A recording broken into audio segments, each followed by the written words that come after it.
कामयाबी लकीरों में नहीं, माथे के पसीनों में होती है। कामयाबी लकीरों में नहीं, माथे के पसीनों में होती है। अब नींद कहाँ आती है मुझे, जब पूरी दुनिया सोती है। ठान लिया है जब, तो परवाह नहीं है किसी की। ठान लिया है जब, तो परवाह नहीं है किसी की। गिर गिर कर उठने वालों की ही एक अलग पहचान होती है। नमस्कार, मैं doctor RP Sonkar, assistant professor मनोविज्ञान विभाग, वसंत कन्या महाविद्यालय, काशी हिंदू विश्वविद्यालय। एक बार फिर आप सभी सम्मानित अभिभावकों एवं प्रिय विद्यार्थियों का हार्दिक स्वागत एवं अभिनंदन करता हूं। प्रिय विद्यार्थियों, आज मैं जिस मुद्दे को लेकर आपसे रूबरू हो रहा हूं वह यह है कि प्रैक्टिकल एग्जामिनेशन की तैयारी आप कैसे करें। यूजी खासतौर से बीए फर्स्ट ईयर और एमए फर्स्ट ईयर के बच्चे प्रैक्टिकल को लेकर के परेशान रहते हैं, तो मैं उन्हें बताना चाहता हूं कि जो प्रैक्टिकल एग्जामिनेशन होता है आज के समय में इसके दो मोड होते हैं। एक तो यह है कि सामान्य परिस्थितियों में आप प्रैक्टिकल एग्जामिनेशन की तैयारी कैसे करें, और दूसरा जो इस समय चल रहा है कि स्पेशल कंडीशन यानी कोविड जैसे सिचुएशन में आप प्रैक्टिकल एग्जामिनेशन की तैयारी कैसे कर सकते हैं। यदि एक महत्वपूर्ण बात मैं आपको और बताता हूँ कि अंदर मैं प्रैक्टिकल एग्जामिनेशन में वाइवा में आपसे क्या पूछा जाएगा या क्या पूछा जाता है इस पर भी बात करूंगा, और साथ ही साथ पूरे प्रैक्टिकल को याद करने का एक ट्रिक या एक गुरु मंत्र मैं आपको दूंगा जिससे आप पूरे प्रैक्टिकल को जीवन भर भूल नहीं पाएंगे। तो आप इसे जरूर सुनिएगा। अब हम बात करते हैं कि सामान्य परिस्थितियों में आपको किन किन बातों पर ध्यान देना है यदि आप प्रैक्टिकल एग्जामिनेशन में अच्छा करना चाहते हैं। सबसे पहली चीज़ कि प्रैक्टिकल एग्जामिनेशन से संबंधित जो नोटिस आपके डिपार्टमेंट के द्वारा निकलती है आप समय समय पर उसको देखते रहें। प्रैक्टिकल एग्जामिनेशन के दिन समय से आधा घंटा पूर्व आप सेंटर पर पहुंचने की कोशिश करें। अपने साथ प्रैक्टिकल फाइल, अन्य जरूरी मटेरियल्स एवं प्रयोज्य लेकर के ही आएँ। सेंटर पर पहुंचने के बाद आप बिल्कुल शोरगुल नहीं करेंगे, बातचीत नहीं करेंगे।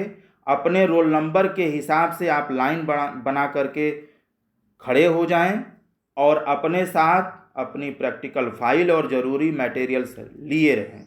अपने प्रयोज्य को आप निर्धारित स्थान पर बैठा दें। टीचर्स द्वारा आपको रोल नंबर वाइज बुलाया जाएगा, इसलिए आप धैर्य रखें और अपने बारी की प्रतीक्षा करें। नाम बुलाए जाने पर आप अपने फाइल के साथ अंदर जाएं। फाइल को निर्धारित स्थान पर रख दें। अटेंडेंस सीट पर आप सिग्नेचर करना बिल्कुल न भूलें। अंदर जाने पर आपको स्लिप या चिट मेथड द्वारा प्रैक्टिकल दिया जाएगा। अब चिट या स्लिप मेथड क्या होता है, जितने भी आपको प्रैक्टिकल्स कराए गए हैं उन सारे का नाम या सीरियल नंबर लेकर के स्लिप को मोड़कर एक बॉक्स में रख दिया जाता है और आपको उठाने के लिए कहा जाता है। आप जिस स्लिप को उठाते हैं, पर्ची को उठाते हैं, उस पर जो सीरियल नंबर लिखा रहता है वही प्रैक्टिकल आपको दिया जाता है।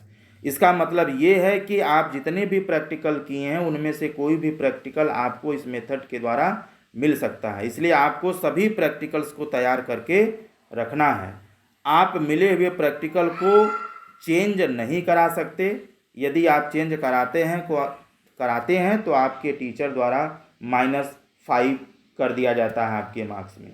मिले हुए प्रैक्टिकल से संबंधित आप मटेरियल्स और जो एम का स्लिप है या जो प्रॉब्लम का स्लिप है उसको लेकर, साथ ही साथ एग्जामिनेशन कॉपी को लेकर आप निर्धारित स्थान पर बैठेंगे।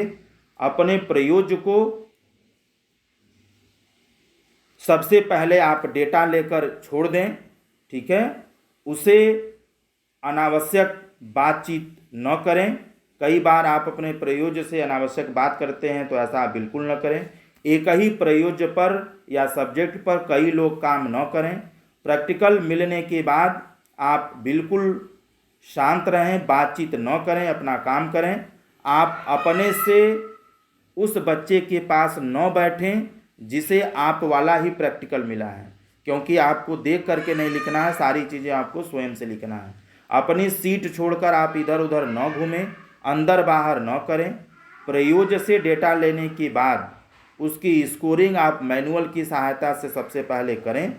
मैनुअल के किसी भी टेबल की कॉपी आपको नहीं करना है या उसको देख करके नहीं बनाना है। सिर्फ आप अपने रिजल्ट से रिलेटेड जो टेबल्स है उसी को आप बनाएंगे। ठीक है। टेबल बनाने के लिए वाइट ब्लैंक जो सीट होता है उसका इस्तेमाल आप करेंगे। ब्लैंक सीट आपके डिपार्टमेंट द्वारा आपको प्रोवाइड किया जाता है। आपको यदि अपने प्रैक्टिकल में ग्राफ पेपर की ज़रूरत है तो आप मांग लें। एग्जामिनेशन के दौरान मोबाइल या कैलकुलेटर का यूज आप नहीं कर सकते। समय समय पर टीचर्स द्वारा दिए गए इंस्ट्रक्शन को आप सुनें और उनका पालन करें। आपस में बातचीत आप बिल्कुल न करें, शांति से अपना काम करें। सेंटर पर पहुंचने के बाद कोई भी चीज़ न पढ़ें, क्योंकि जब आप वहां पहुंचने के बाद कोई नई चीज़ पढ़ते हैं तो पढ़ी हुई चीज़ों के भूलने की संभावना हमेशा बनी रहे। एग्जामिनेशन के दिन फाइल पर कोई सिग्नेचर नहीं होता है, क्योंकि सारे टीचर्स आपके प्रैक्टिकल एक्टिविटीज़ में इन्वॉल्व होते हैं। फाइल पर आप समय से सिग्नेचर कराएं। अगर ऐसा नहीं है, यदि आप सिग्नेचर नहीं कराते हैं तो आपका निर्धारित मार्क्स आपके टीचर द्वारा काट लिया जाता है। लिख लेने के बाद आप अपनी बारी की प्रतीक्षा करें। आपका रोल नंबर आने पर आपको वाइवा के लिए बुलाया जाएगा। बिना वाइवा दिए आपको घर नहीं जाना है। वाइवा देने के बाद आप अपनी कॉपी सबमिट करें और टीचर्स से पूछ करके ही जाएं या बता करके ही जाएं। कॉपी पर सभी इन्फॉर्मेशंस को आप साफ साफ एवं सही स्पष्ट रूप से लिखें। इधर उधर खड़ा होकर के बात न करें, क्योंकि मैंने देखा है कि जिनका एग्जामिनेशन हो जाता है वो इधर उधर खड़ा होकर के बात करते हैं। आप बिल्कुल ऐसा न करें। किसी का यदि आपको इंतज़ार करना है तो आप कुछ दूरी पर निर्धारित स्थान पर बैठकर इंतज़ार करें। किसी दूसरे से ना पूछें और ना ही उसे कुछ बताएं। एग्जामिनेशन के दिन आपके टीचर्स आपको कोई उत्तर नहीं बताएंगे। आपको सारे प्रश्नों का जवाब स्वयं देना है, क्योंकि कोई चीज़ समझ में न आने की स्थिति में आपको क्लास में ही पूछ लेना चाहिए। एक महत्वपूर्ण बात यह कि आप अपना वाइवा हिंदी या इंग्लिश किसी भी भाषा में आप दे सकते हैं। एक चीज़ और कि प्रैक्टिकल एग्जामिनेशन में आप इंट्रोडक्शन बहुत ज़्यादा नहीं लिखेंगे। इंट्रोडक्शन को मात्र 1 या 2 पेज में ही लिखें। रेफरेंसेस को एग्जामिनेशन के दौरान एग्जामिनेशन कॉपी में लिखने की आवश्यकता नहीं होती है। मेथोडोलॉजी पर आप ज़्यादा ध्यान दें। रिजल्ट एंड डिस्कशन को बेहतर तरीके से लिखें। ठीक है। अब मैं विशेष परिस्थिति में आपको किन बातों का ध्यान रखना है इस पे बात करूं तो सभी प्रैक्टिकल्स को आप अच्छे से साफ सुथरा लिख करके सबका अलग अलग आप पीडीएफ बना लीजिए। सभी प्रैक्टिकल के पीडीएफ में फ्रंट पेज आप बना लीजिए, जिस पर आपका पूरा डिटेल्स रहता है। ठीक है। आपको फ्रंट पेज कैसे बनाना है इसके बारे में मैंने अपने पिछले वीडियो प्रैक्टिकल फाइल्स कैसे बनाए में बहुत विस्तृत रूप से बताया है। आप वहां से सुन सकते हैं। आपको सभी प्रैक्टिकल्स का नाम मालूम होना चाहिए। सभी प्रैक्टिकल्स की तैयारी आपको बिल्कुल करके रखना चाहिए। किसी भी प्रैक्टिकल से आपसे पूछा जा सकता है। सभी लिखे गए प्रैक्टिकल्स में से कोई एक प्रैक्टिकल जो आपके टीचर्स द्वारा दिया गया है उसका पीडीएफ जो आपने बनाया है वह गूगल क्लासरूम पर समय से पूर्व आप सबमिट करें। इसके आधार पर आपका इंटरनल असेसमेंट यानी 30 मार्क्स में आपका मूल्यांकन किया जाता है। प्रैक्टिकल एग्जामिनेशन के लिए निर्धारित डेट और टाइम पर आप बिल्कुल तैयार रहें। आपका वाइवा किसी भी ऑनलाइन प्लेटफॉर्म के माध्यम से लिया जा सकता है। इसमें आप एक एक करके अपने रोल नंबर वाइज आप जुड़ते हैं। इसके लिए आप अपने टीचर्स के निर्देशों का पालन करें। आप वाइवा होने तक अपने ग्रुप में बने रहें और अपने बारी की प्रतीक्षा करें। नंबर आने पर आप तुरंत ज्वाइन करें। जब तक कहा न जाए तब तक आप लीव न करें। किसी वजह से यदि बीच में आप डिस्कनेक्ट हो जाते हैं तो आपको अंत में मौका दिया जाएगा, या कभी कभी बीच में भी आपको मौका दिया जा सकता है। आप बिल्कुल तैयार रहें। कृपया धैर्य बना करके रखें। टीचर्स के इंस्ट्रक्शन का आप इंतज़ार करें। आप प्रॉपर नेट जोन में बैठें। अपने डेटा को आप बचा करके रखें। किसी अनावश्यक काम में यूज न करें। शांत वातावरण या स्थान का चुनाव करें जहां पर बैठ करके आप वाइवा दे सकें। किसी भी कंडीशन में आप अपना वाइवा न छोड़ें, क्योंकि बिना वाइवा दिए आपका एग्जामिनेशन नहीं माना जाता है, आप अब्सेंट कर दिए जाते हैं। यहाँ भी एक महत्वपूर्ण चीज़ कि आप अपना वाइवा इस मोड पर भी हिंदी या इंग्लिश जिसमें आप कंफर्ट फील करते हैं आप दे सकते हैं। ऑनलाइन प्रैक्टिकल में एग्जामिनेशन जब आप ऑनलाइन प्रैक्टिकल जब आप देते हैं तो उसमें कुछ भी लिखने की ज़रूरत नहीं होती है। आपका सिर्फ 70 मार्क्स का वाइवा ही होता है। अब हम लोग बात करते हैं कि प्रैक्टिकल वाइवा में ज़्यादातर क्या पूछा जाता है। प्रैक्टिकल वाइवा में शुरुआत आपके नाम से होती है। आपको क्या मिला है या आपने कौन सा प्रैक्टिकल किया है, कितने प्रैक्टिकल्स आपको कराए गए हैं, उनका नाम बताइए। ठीक है। जो आपको मिला है, जैसे मान लीजिए आपको इंटेलिजेंस टेस्ट मिला है तो यह पूछा जा सकता है इंटेलिजेंस क्या होता है। ठीक है। आपने कौन सा स्केल यूज किया है, उसको किसने बनाया है, कब बनाया है। ठीक है। आपने अपना प्रैक्टिकल कैसे किया है, कितने इसमें डायमेंशंस हैं। ठीक है। अगर डायमेंशंस हैं तो कितने हैं, उनका क्या मीनिंग है, मतलब क्या है। आपने स्कोरिंग कैसे किया है, इसके बारे में पूछा जा सकता है। ठीक है। कम या ज़्यादा स्कोर आने का मतलब क्या है, यह भी पूछा जा सकता है। आपको रिजल्ट क्या मिला। ठीक है। या आपने जो टेबल्स बनाए हैं उसको एक्सप्लेन करने के लिए कहा जा सकता है, या जो आपने ग्राफ पेपर बनाया है उसको एक्सप्लेन करने के लिए कहा जा सकता है। यदि आपने कैलकुलेशन किया है तो उसके बारे में पूछा जा सकता है, या आप अपने प्रैक्टिकल में टी टेस्ट, एनोवा या कोरिलेशन या अन्य मेथड का इस्तेमाल किया है तो उसके बारे में पूछा जा सकता है। उस फार्मूला के बारे में पूछा जा सकता है। यह मेथड किसने दिया है, कब दिया है, कितने तरह का होता है, इसका यूज हम कब करते हैं। ठीक है। इसके एजम्पशंस क्या होते हैं। आपका रिजल्ट जो आया है क्या आप उससे खुश हैं, या आपको लगता है कि ऐसा रिजल्ट आना चाहिए। यदि आपको लगता है तो इससे रिलेटेड जो स्टडीज़ है उसके बारे में भी आपसे पूछा जा सकता है। ठीक है। कभी कभी आपसे आपके थ्योरी के पेपर्स के नाम भी पूछे जा सकते हैं। ठीक है। और आप उनको पढ़ने के लिए कौन कौन सी बुक्स यूज करते हैं उनका भी नाम आपसे पूछा जा सकता है। ठीक है। सभी प्रश्न चाहे वो ऑनलाइन हो या ऑफलाइन हो, दोनों अवस्थाओं में पूछे जा सकते हैं।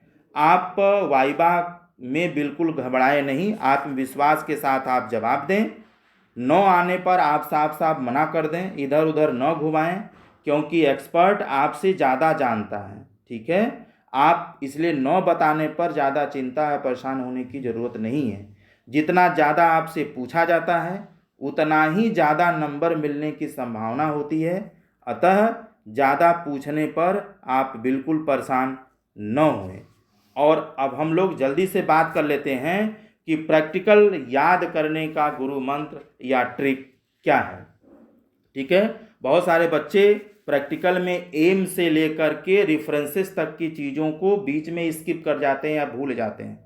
तो मैं आपको एक ऐसा ट्रिक बता रहा हूं जिसके थ्रू आप पूरे प्रैक्टिकल को यानी एम से लेकर के रेफरेंसेस तक की चीज़ों को एक सेंटेंस में याद कर सकते हैं, जिसको आप पूरे लाइफ टाइम नहीं भूल सकते। तो वो क्या है, जैसा कि आप इस स्लाइड में देख रहे हैं, एक सेंटेंस खाली आप याद कर लीजिए। आसाम पाई PPR DCR। आसाम पाई PPR DCR। कौन पाई? आसाम पाई। क्या पाई? PPR DCR। ठीक है। आप थोड़ी देर के लिए आसाम को AISM, ठीक है, पाई यानी PAI PPR DCR, तो इसके थ्रू आप एम से लेकर के रेफरेंसेस तक की चीज़ों को याद कर सकते हैं एक सेंटेंस के माध्यम से। थोड़ा सा मैं एक्सप्लेन कर दूं। आसाम में A for aim, I for introduction, S for subject information, M for material required, पाई पी ए आई का मतलब होता है प्रिलिमिनरी अरेंजमेंट, आई मतलब इंस्ट्रक्शन, पी पी आर यानी procedure, precautions and results, D C R मतलब discussion and interpretations, C means conclusion and R means references. तो इस तरीके से आसाम पाई पीपीआर डीसीआर के थ्रू आप एम से लेकर के रेफरेंसेस तक की चीज़ों को याद कर सकते हैं। थोड़ी देर के लिए अगर आपको पीपीआर और डीसीआर याद करने में प्रॉब्लम हो रही है तो पीपीआर, मान लीजिए पीपीआर और डीसीआर नाम के दो भाई हैं जो आसाम में रहते हैं, इसको आप पीपीआर मतलब प्रेम प्रकाश राय एंड डीसीआर मतलब देवेंद्र चंद्र राय के रूप में भी आप याद कर सकते हैं। ठीक है, तो ये याद करने की मैंने आपको टेक्निक बताई, इसके थ्रू आप अपने प्रैक्टिकल को बहुत अच्छे से याद कर सकते हैं। तो भूलिएगा नहीं, आसाम पाई पीपीआर डीसीआर। जाते जाते एक चीज़ मैं आपसे और बताना चाहता हूं कि मैं अगले वीडियो में ओपन बुक एग्जामिनेशन से संबंधित कुछ महत्वपूर्ण मुद्दों पर बात करूंगा, जिसे आप मेरे अगले वीडियो में कल 29 अप्रैल 2022 को शाम 4 बजे तक सुन सकते हैं। आप सभी को आपके एग्जामिनेशन के लिए बहुत बहुत शुभकामनाएं।